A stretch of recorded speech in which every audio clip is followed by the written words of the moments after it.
திராவிட சூரியன் முதலமைச்சர் மு.க.ஸ்டாலினிற்கு பிறந்தநாள் வாழ்த்துக்களை தெரிவிக்கிறார் திருச்சி மாவட்ட திமுகவின் KN அருண் நேரு. விகடன் நேயர்களுக்கு வணக்கம். லோக்சபா எலெக்ஷன்ஸ் 2024 அடுத்த 100 நாட்களும் இதை நோக்கிய ஒரு பயணமாக இருக்கும். இந்த வருஷம் நம்ம குறிப்பா பார்க்க வேண்டிய விஷயம் என்ன அப்படின்னா ஃபர்ஸ்ட் டைம் ஓட்டர்ஸோட எண்ணிக்கை 2019 நம்ம ஒப்பிட்டு பார்த்தோம்னா இந்த வருஷம் கிட்டத்தட்ட 20% வரை இது அதிகரிச்சிருக்கு. டாக்டர் APJ அப்துல் கலாம் உள்ளிட்ட பல தலைவர்கள் என்ன சொல்லியிருக்காங்க அப்படின்னா யூத் கையில இந்த பவர் வந்துச்சுன்னா ஒரு பெரிய மாற்றத்தை கொண்டு வர முடியும் அப்படின்னு சொல்லியிருக்காங்க. இந்த வீடியோல யூத் குறிப்பாக ஃபர்ஸ்ட் டைம் ஓட்டர்ஸ் எந்த மாதிரியான ஒரு இன்ஃப்ளூயன்ஸை பண்ணுவாங்க அப்படிங்கறத அவங்க கிட்ட கேட்டு தெரிஞ்சுக்கலாம். வாங்க வீடியோக்குள்ள போலாம். ஓட் போடுவீங்களா இல்லையா? கண்டிப்பா போடுவேன். கன்ஃபார்மா ஓட் போடுவேன். ஃபர்ஸ்ட் டைம் நான் ஓட்டு போடுறேன் இந்த வாட்டி. மேக்ஸிமம் நோட்டா தான்.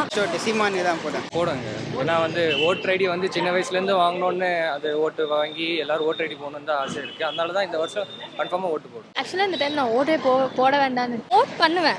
மேபி நோட்டா அந்த மாதிரி ஏதாவது. ஃபர்ஸ்ட் ஓட்டு தளபதிக்கு தான் போடணும், அதனால அவன் நோட்டா போடுறான். அதுதான் ரீசன். ஓட் போட்டு தானே ஆகணும். எவ்வளோ கிரிட்டிக்கலான சுச்சுவேஷன் இருக்குன்னு எல்லாருக்குமே தெரியும். எல்லாருமே சேஞ்சஸ் வரணும்னா ஓட் பண்ணி தான் ஆகணும். ஸோ அவேர்னஸ் வேணும். அவேர்னஸ் இருந்துச்சுன்னா எல்லோரும் ஓட் போடுவாங்க.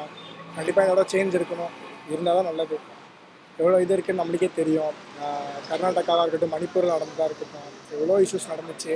பட் பீப்புள்ஸ்க்கு இன்னும் அவேர்னஸே இல்லாமல் தான் இருக்காங்க எல்லாரும். ஃபர்ஸ்ட் டைம் ஓட்டர்ஸோட எண்ணிக்கை தான் ஜாஸ்தியாக இருக்குது.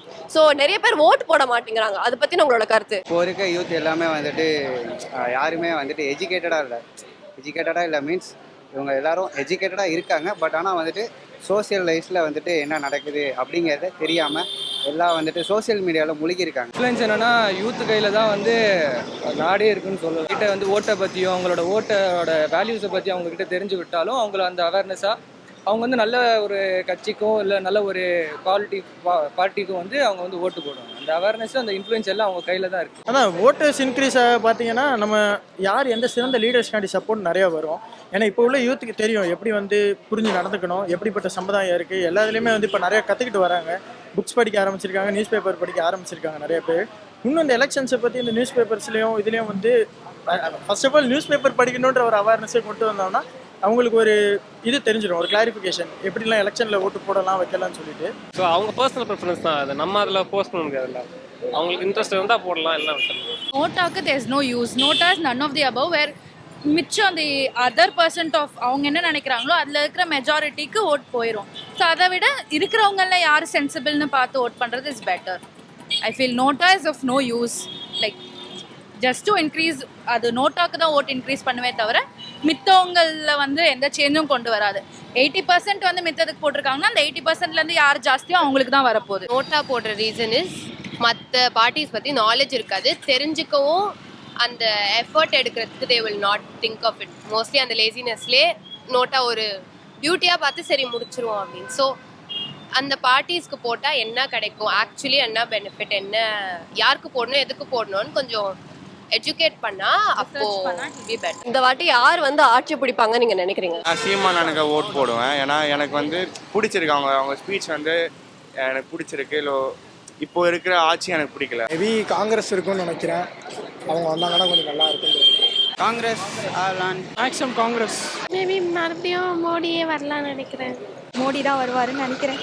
இப்போ இருக்கிற ஜென்ரேஷன் கொஞ்சம் நாலேஜ் ஜாஸ்தியாக இருக்குது இன் பாலிட்டிக்ஸ். இன்ட்ரெஸ்ட் அவங்களே எடுத்து பாலிடிக்ஸ் பற்றி தெரிஞ்சுருக்காங்க. ஸோ அந்த இன்ட்ரெஸ்ட்னால கொஞ்சம் sensible sort of a vote வரும். எனக்கு எக்ஸாக்டாக தெரியல. ஏன்னா எதுவுமே ப்ராப்பராக நடக்கிறது இல்லை. எலெக்ஷனுமே சரி எல்லாத்துலேயுமே ஏமாற்றம் இருக்குது. ஸோ கன்ஃபார்மாக சொல்ல முடியல யார் என்ன பண்ணுவாங்க. லோக்சபா எலெக்ஷன்ஸ் அப்படிங்கிற அவேர்னஸே இல்லாமல் நான் விஜய்க்கு ஓட் போடுவேன் அப்படி சொல்கிறாங்க. ஸோ இந்த மாதிரியான அட்ராக்ஷன் யூத் மத்தியில் இருக்கிறது பாலிடிக்ஸில் எப்படிப்பட்ட ஒரு இன்ஃப்ளூயன்ஸை இருக்கும்? விஜய் வர போகிறாரு. ஸோ அதனால் விஜய்க்கு ஆதரவாக தான் நிறையா ஸ்டூடெண்ட்ஸ் இருக்காங்க. ஏன்னா அவர் படத்தில் பிரபலமானவர். அப்படிங்கிறத வச்சு தான் ஸ்டூடெண்ட்ஸ்லாம் அவருக்கு ஓட் போகணும்னு நிற்கிறாங்களே தவிர அவர் வந்தால் என்ன மாற்றம் வரும், என்னத்தை கொண்டு வருவார் அப்படிங்கிறது அவங்களுக்கு தெரிய மாட்டேங்குது. இதுக்கு முன்னாடி இருந்தவங்க என்னென்ன பண்ணாங்க அப்படிங்கிறது தெரிஞ்சாதான் நம்ம யாருக்கு ஓட் போடணுன்ற டெசிஷனை அவங்களால எடுக்க முடியும். மோஸ்ட்லி இப்போ விஜய்க்கு போடுறவங்கன்னா மோஸ்ட்லி அவங்க ஃபேன்ஸாக தான் இருப்பாங்க போடுறவங்க. So just because you like the person ரொம்ப பர்சன்டேஜ் அங்கே போகிறதுக்கு வாய்ப்பு இருக்கு. அண்ட் அது politically I will not say it's that இது பிகாஸ் அவங்களுக்கு எவ்வளோ நாலேஜ் இருக்குது நம்மளுக்கு தெரியாது. இப்போ இருக்கிற பார்ட்டிஸை கம்பேர் பண்ணால் டெஃபினெட்லி எக்ஸ்பீரியன்ஸே லெஸ்ஸாக தான் இருக்கும். ஸோ அது இன்ஃப்ளூயன்ஸ் அதிகமாக தான் இருக்கு.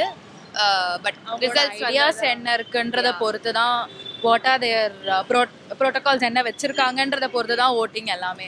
Surely not for NOTA but யார் என்ன அவங்க பிளான்ஸ் என்னன்றதை பொறுத்து தான். எங்கள் காலேஜ் ஸ்டூடெண்ட்ஸ் எங்களுக்கு யார் பெனிஃபிட் கொடுக்குறாங்க, யங்காக வரவங்களுக்கு என்ன இருக்குன்றதை பார்த்துட்டு தான். பாலிடிக்ஸ்ன்றது பாப்புலாரிட்டியை மட்டும் சம்மந்தப்பட்டது கிடையாது. அதை ஃபஸ்ட்டு ஸ்டூடெண்ட்ஸ் புரிஞ்சுக்கணும். இதை விட்டுட்டு எல்லா ஆக்டர்ஸும் இப்போ சாதாரணமாக கட்சி ஆரம்பிக்கிறதுன்றது சகஜமாயிருச்சு. தமிழ்நாட்டில் மட்டும்தான் இந்த விதமான ஒரு ஸ்டேட் ஆஃப் நாலேஜ் இருக்குது. அதாவது படத்தில் நடித்த அரசியல் வந்துடலான்னு. ஸ்டார்டிங்கில் பார்த்தீங்கன்னா அது எம்ஜிஆர் கட்டத்துலேருந்து ஸ்டார்ட் ஆனது இந்த மாதிரி படத்தில் நடிக்கிறவங்க எலெக்ஷனில் இறங்கலாம்னு சொல்லிட்டு. அதனால் ஸ்டூடெண்ட்ஸும் வந்து இப்போ என்ன பண்ணுறாங்கன்னா அப்படி அந்த பாப்புலாரிட்டியை வச்சு ஓட் போட ஆரம்பிச்சிட்டாங்க. அதான் நான் சொன்னேன்ல ஃபஸ்ட்டு, அந்த தெளிவுரையை நம்ம கொடுத்தா தான் உங்களுக்கு எப்படிப்பட்ட ஒரு ஓட்டு போடலான்ற ஒரு ஸ்கில் வளரும். ஏன்னா இப்போ யாரை நிற்க வைக்கணும்னே தெரியாமல் நிறைய பேர் நிற்க வைக்கிறாங்க. விஜய் ஆரம்பிக்கலாம், எலெக்ஷன் ஆரம்பிக்கலாம். இத்தனை வருஷம் வந்து அவர் சினிமாட்டிக் ஃபீல்டுலேயே இருந்துட்டு அவர் வந்தாருன்னா இன்னும் அவர் அதில் கிளாரிஃபை ஆகணும். அவர் எலெக்ஷன் பற்றி நிறைய தெரிஞ்சுக்கணும், மக்களுக்கு என்ன பண்ணலாம் தெரிஞ்சுக்கணும். படம் நடிக்கிறதுனால வந்து யாரும் வின் பண்ணிட முடியாது. ப்ரோட்டோகால்ஸ் என்ன வச்சிருக்காங்கன்றத பொறுத்து தான் ஓட்டிங் எல்லாமே. Surely not for NOTA but யார் என்ன அவங்க பிளான்ஸ் என்னன்றதை பொறுத்து தான். எங்கள் காலேஜ் ஸ்டூடெண்ட்ஸ் எங்களுக்கு யார் பெனிஃபிட் கொடுக்குறாங்க, யங்காக வரவங்களுக்கு என்ன இருக்குன்றதை பார்த்துட்டு தான். யூத் சப்போர்ட் இருந்தால் தான் மோஸ்ட்லி வின் பண்ணுறது, யார் வின் பண்ணலாம்னு சொல்லி தெரியும். இப்போவே உங்களுக்கு நிறைய தெளிவுரை இருக்காது. ஸோ இன்னும் உங்களுக்கு நல்லா தெளிவுபடுத்துகிற மாதிரி நிறைய இந்த மாதிரி நியூஸ் சேனல்ஸ் வரணும். நிறைய வந்து அவங்களுக்கு அந்த படிப்பனையை சொல்லிக் கொடுத்து ஒரு தெளிவுரையை கொடுக்கணும். ஏன்னா இப்போ உள்ள யூத்துக்கு யாருக்குமே வந்து பார்த்தீங்கன்னா இப்போ ஒரு கன்ஃபியூஸ்டு ஸ்டேட்டில் தான் இருக்காங்க. ஸோ அப்படி பார்த்தீங்கன்னா நம்ம ஒரு சைடில் அவங்களுக்கு ஒரு தெளிவுரை கொடுத்தா தான் யாருக்கு ஓட்டு போடலாம், எந்த மாதிரி லீடர்ஸை நம்ம செலக்ட் பண்ணலாம். ஒன்லி பேசுகிறதுனால எதுவும் மாற போகிறது இல்லை. ஸோ ஹிஸ்ட்ரியை எல்லாத்தையும் தெரிஞ்சுட்டு ஸோ எப்படி நம்ம அதை ஃபைனலைஸ் பண்ணலாம்னு சொல்லிட்டு அது ஸ்டூடெண்ட்ஸ் கிட்ட தான் இருக்குது. இந்த மாதிரியான ஸ்கீம்ஸ் கொடுத்தா நீங்கள் ஓட் போடுவீங்க? மணி ஐ ஃபீல் நிறையா கண்ட்ரியை க்ளோரிஃபை பண்ணுறதுக்கு நிறையா மணி யூஸ் ஆகுது. அதை கொஞ்சம் கண்ட்ரி அப்லிஃப்ட் பண்ணுறதுக்கு அந்த மணி யூஸ் ஆகுனா இட் வில் பி பெட்டர். அப்புறமா இது டிஸ்லெக்ஸியா பீப்புள்ஸ்க்கெல்லாம் கொஞ்சம் இது கொடுக்கலாம் வண்டி. அதில் ஃபர்ஸ்ட் டைம் ஓட்டர்ஸோட எண்ணிக்கை இவ்வளோ ஜாஸ்தியாக இருக்கிறதுனால எந்த மாதிரியான ஸ்கீம்ஸ் அவங்க கொண்டு வந்தால் இவங்களை அட்ராக்ட் பண்ண முடியும்னு நீங்கள் நினைக்கிறீங்க? எஜுகேஷனில் முதல்ல இது வரணும், ஸ்காலர்ஷிப் அதிகமாகணும். ரீசெண்டாக சொல்ல போனோம்னா பாதி பசங்களுக்குலாம் ஸ்காலர்ஷிப்பே இல்லாத மாதிரிலாம் சேஞ்ச் பண்ணிட்டாங்க. ஸோ ஸ்காலர்ஷிப் அதிகமாக வந்துச்சுன்னா பசங்களில் வந்து அட்ராக்ஷன் இருக்கும். பட் அவங்களுக்கு வந்துட்டு அவங்களுக்கு பிளேஸ்மெண்ட்ஸும் கம்மியாக இருக்குது. ஸோ பிளேஸ்மெண்ட்ஸும் அதிகமாக வந்துச்சுன்னா அவங்கள இது பண்ணுவாங்க. 40ஐயும் நம் வசமாக்குவோம், இந்த நாட்டையே ஸ்டாலினிசம் ஆக்குவோம் என்று அன்புடன் முதலமைச்சர் மு.க. ஸ்டாலினிற்கு தன் வாழ்த்துக்களை தெரிவிக்கிறார் திருச்சி மாவட்ட திமுகவின் KN அருண் நேரு.